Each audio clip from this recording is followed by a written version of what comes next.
На каждом столе стоят карандаши и бланки.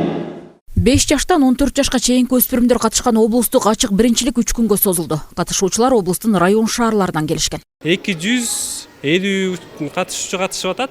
Кийинки жылдары да буну быйыл областной болуп атат. Эмки жылдары буюрса республикалык, эл аралык деңгээлге өткөрүүгө аракет кылабыз.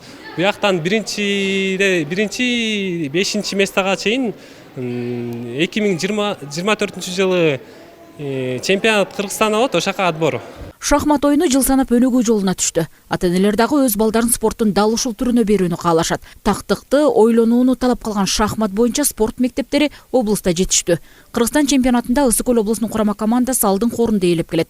Дүйнөлүк оюндарда дагы байгелүү орундарды камсыздагандары бар. 22 жылы адашпасам 21 медаль алышкан. То есть өзүңөр көргөндөй мурун 2-3 болсо азыр 20дан кем эмес.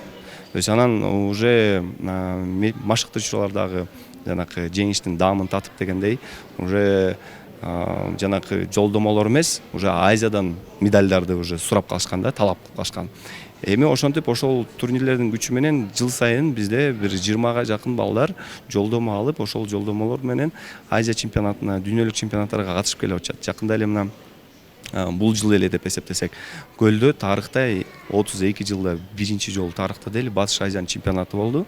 Ал жерде 10 мамлекеттен келип катышып кетишти. Каракол шаарынын балдар өспүрүмдөр спорт мектеби тарабынан өткөрүлгөн турнирде 1-2, 3 орун алгандарга диплом, медальдар, ошондой эле акчалай сыйлыктар тапшырылса, 4, 5 орун алгандарга сертификаттар берилди. Жалпы жонунан 42 бала байгелүү орундарга ээ болушту. Эми мыктыларынын мыктысы 2024 жылы өтүүчү Кыргызстан чемпионатына жолдомо алышат. Салтанат Керимкул кызы, Асылбек Касенов, Мадина Бакирова, Ысык Көл жаңылыктарынан.